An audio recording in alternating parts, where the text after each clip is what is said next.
So let's shoot our photograph, shall we? I found some nice light under the open roof at the little train station near our house. It's a bright sunny day, but my friend Rob is sitting in the shade. Whatever you do, do not do this. The smartphone is about 2 feet from Rob's face here. He's starting to get distorted and it's unflattering because a smartphone, like I said, has a wide-angle lens. If I move back so I'm about 6 feet away from him, he looks a lot better. You have to remember that we're going to crop into this photograph dramatically. So you need to consider exactly what's behind your subject's head when you're shooting the photograph. Now notice that everything is sharp back there. I warned you, it's not great.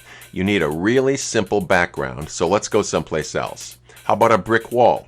Actually, a nice brick wall has personality to it that we can work with. In its own way, it's kind of neutral and just sort of back there. Notice how Rob's face is brighter than the wall, and that's how I've achieved separation from the background here. I would say this picture actually works, and we could use it if we had to. And I know I sound like a broken record. Do not get in too close to your subject. It will really mess you up. So Rob and I go to lunch, and as it turns out, there's nice light on his face in the restaurant.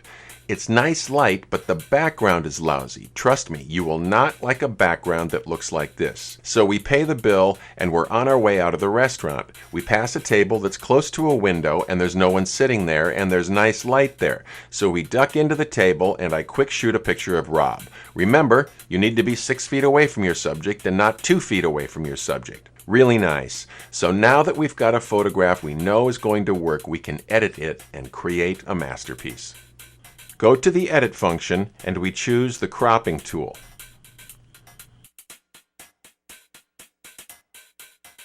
Choose a square shape for almost all social media. You can grab the corner of the square and drag it with your finger to resize it, and you can drag the photograph into the square anywhere you want to. This is the fun part.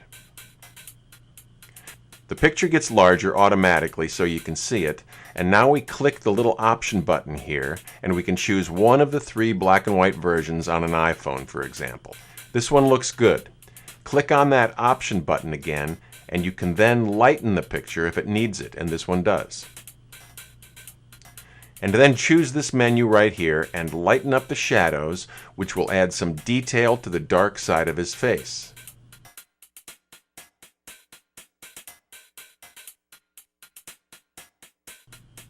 I'll say done to that, and voila, gorgeous. And now we can email it straight to Rob. If you Google how to shoot a photograph for LinkedIn, for example, the internet is full of people telling you that you should absolutely hire a professional photographer to do this for you. I am a professional photographer, and I'm here to tell you that's absolutely not necessary. It's not the highest resolution photograph, but you don't need a high resolution photo for a social media headshot.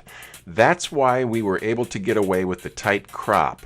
Yes, we lost resolution when we did that, but not enough to do damage. The most important ingredients are beautiful light in front of a really simple background.